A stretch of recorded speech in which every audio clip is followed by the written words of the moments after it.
जो अनित्य है वह अनित्य है, अनित्य है, मिटने वाला है, वो सदैव नहीं है, शाश्वत नहीं है,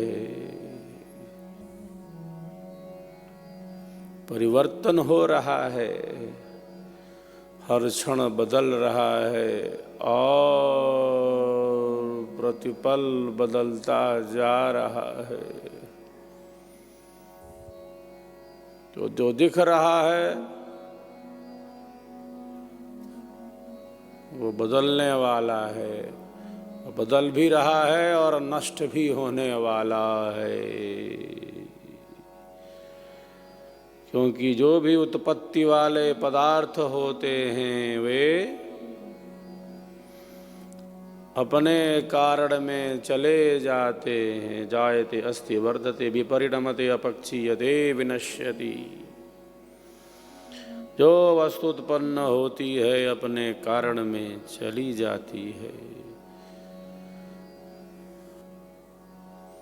संसार के जो समस्त विषय हैं, शरीर के समस्त विषय सब दुख रूप हैं, ऐसा ही समझना। अपवित्र है शरीर, अशुद्ध है शरीर, अशुद्ध है, बिल्कुल अशुद्ध है शरीर।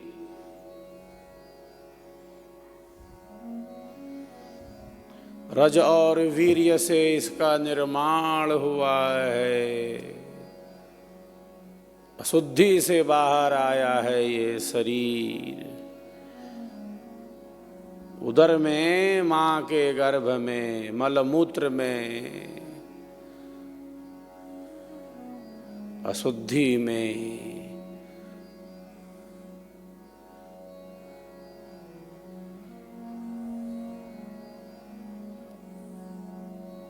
और नरक है कहीं और नरक।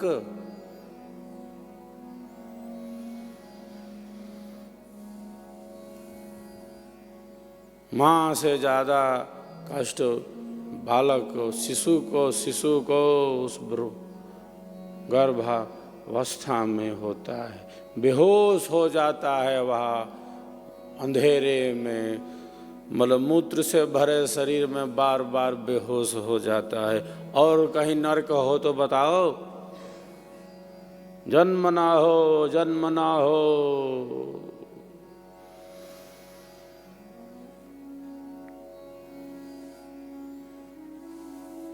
मृत्योर्मामृतं गमय।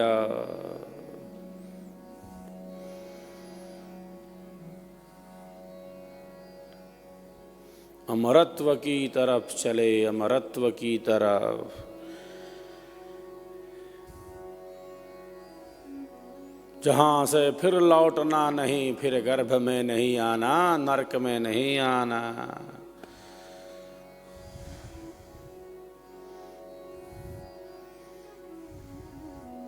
अशुद्धि में नहीं आना। शरीर अपवित्र है और इसी को सब कुछ समझ लेना। इसी शरीर को, हड्डी मांस मज्जा रक्त मेद को, इसी शरीर को है खूब चमका के रखना। रजवीर्य से, अशुद्धि से बना है। गर्भ में रहा अशुद्धि में, मलमूत्र से भरे शरीर में उल्टा लटक गया, अशुद्धि से बाहर आया।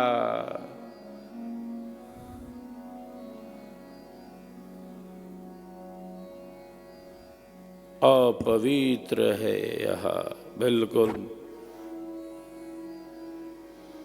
और इसी को सब कुछ समझ लेना।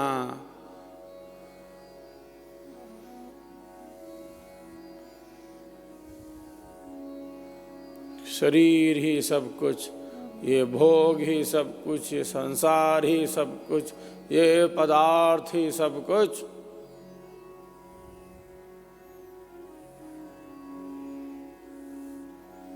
तो ज्ञान तो है, लेकिन ये ज्ञान कैसा? ये ज्ञान विपरीत है, ये ज्ञान उल्टा है, बकवास है ये ज्ञान।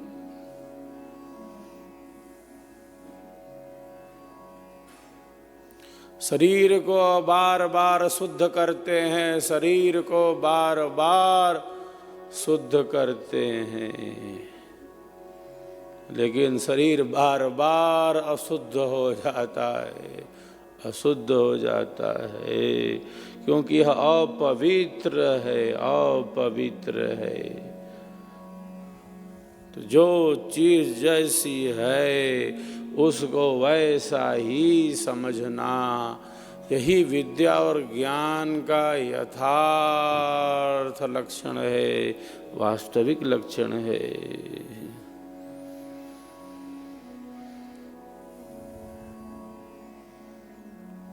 शरीर को शुद्ध करते हैं, हो गया शुद्ध,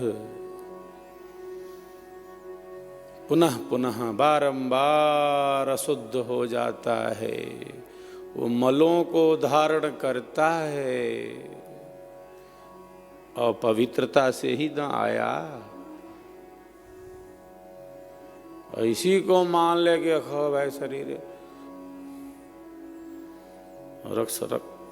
रस रक्त मांस मज्जा मेद अस्थि से बना यह शरीर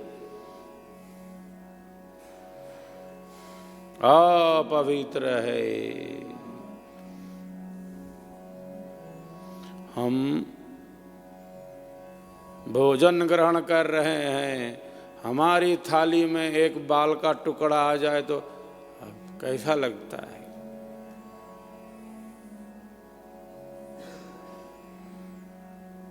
हम भोजन से अरुचि प्रकट करते हैं कि अब लाओ हटाओ यहाँ से, कैसे बाल का कौन बनाए, कैसे बनाए।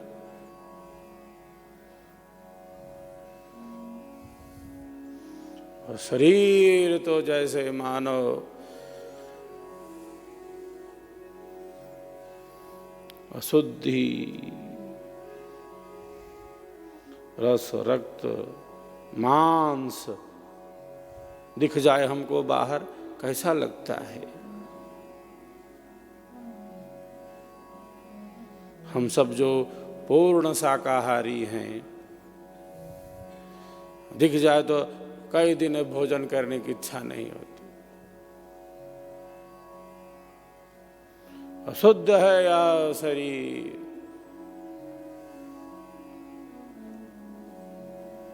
क्यों? अशुद्धि से बाहर आया है।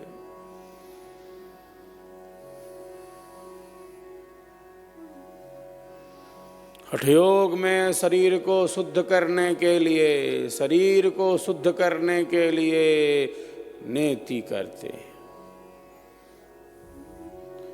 धौती, नौली, बस्ती, त्राटक, कपाल भाति करते हैं। छठ क्रियाएं हैं जिनका हठयोगी अभ्यास करते हैं। किस लिए?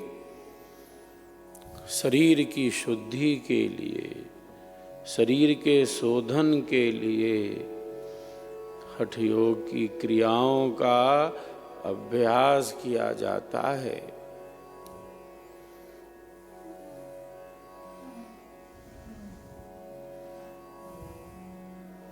जल नेति, सूत्र नेति, घृत नेति,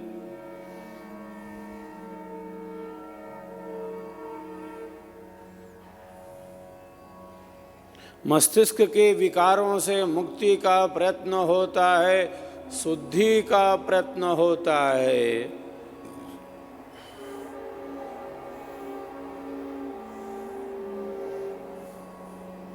क्या यह नेति मन के विकारों से मुक्त कर देगी? बार बार शुद्ध करते हैं, बार बार अशुद्ध हो जाता है, अशुद्ध हो जाता है, क्योंकि वह शरीर का धर्म है, धर्म है। भवती करते हैं, नौली करते हैं, बस्ती करते हैं, त्राटक और कपाल भाति की क्रिया करते हैं। इन सब क्रियाओं का कोई विरोध नहीं है, ये सब योग की परंपरा में है, करना चाहिए। लेकिन इसको देखकर एक साधक क्या अनुभव, क्या समझ, क्या विवेक, क्या दृष्टि विकसित कर लेता है, यही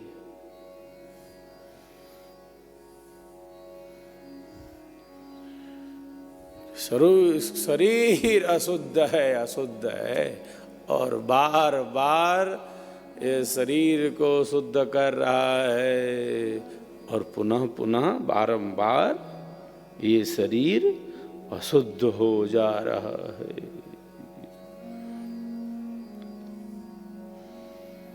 तो चेतना ऊपर उठेगी कि नहीं? शरीर से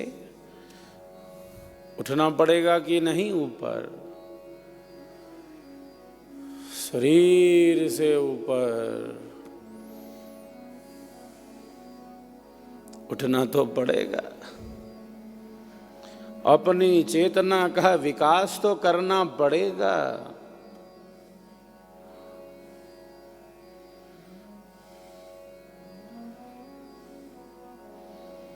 योग के नाम पर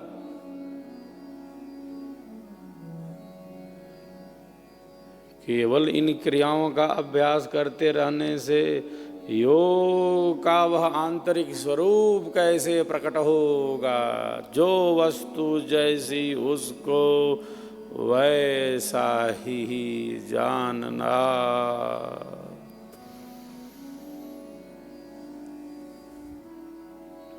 अपवित्र है शरीर तो शुद्ध नहीं कर सकते।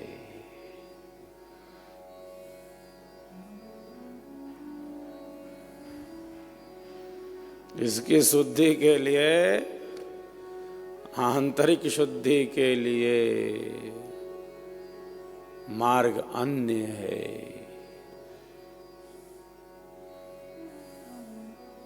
जो इसका धर्म है वह तो होगा।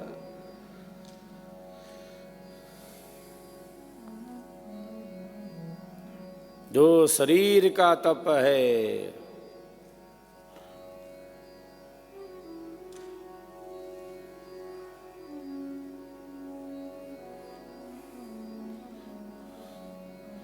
उन शारीरिक तपों के अभ्यास से जैसे मानो हमारा शरीर शुद्ध हो गया, आंतरिक रूप से, सेवा भाव से अपने शरीर का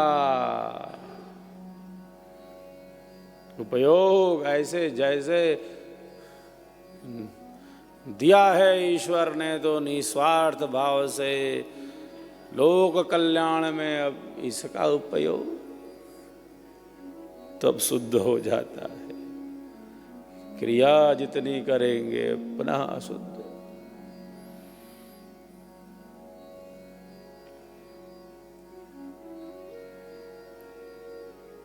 तो इसकी आंतरिक शुचिता का जो पथ है वह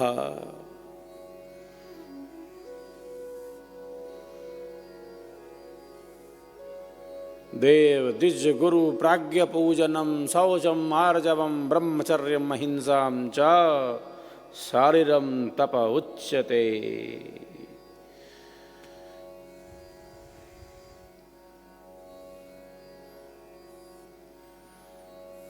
तो यह तप है। तो मूलतः जो वस्तु जैसी उसको वैसा ही समझना है और उसी के अनुकूल अपने जीवन का विकास करना है। अंतःकरण की शुद्धि का पथ गतिमान रखना है।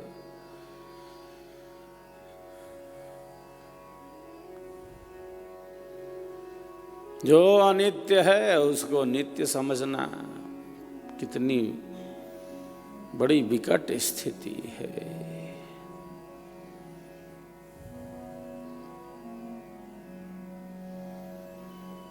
सब पदार्थ विनाशी हैं, मिटने वाले हैं, लेकिन इतना मोह और इतनी आसक्ति है, उससे अलग हटने का कहाँ प्रयत्न हो पाता है।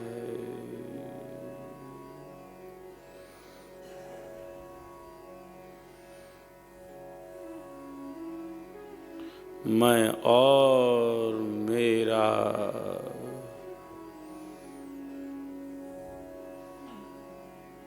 जीवन का आध्यात्मिक निर्माण, वस्तुतः जीवन जो है उसको वास्तविक रूप से समझना ही सत्य है और जीवन है।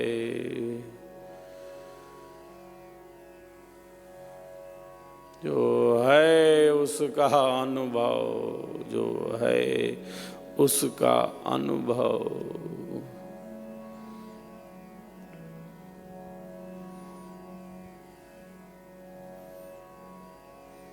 परमात्मा नित्य है, आत्मा नित्य है, प्रकृति का अस्तित्व है, जो मूल प्रकृति है,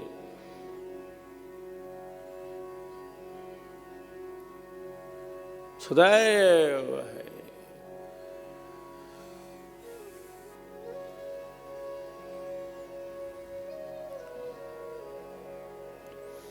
जो नित्य है उसको नित्य समझना, जो अनित्य है उसको अनित्य समझना। प्रकृति रूपी वृक्ष है, प्रकृति रूपी वृक्ष है, दो पक्षी बैठे हुए हैं, एक फलों को खा रहा है, भोगता है, एक साक्षी है, देख रहा है, वो फल प्रदाता है, वो न्यायाधीश है।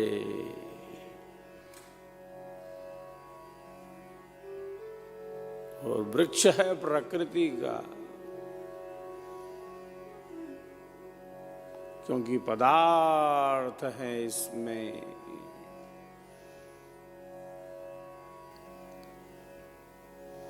जो कुछ भी है इससे निर्मित वो सब कुछ बदल रहा है।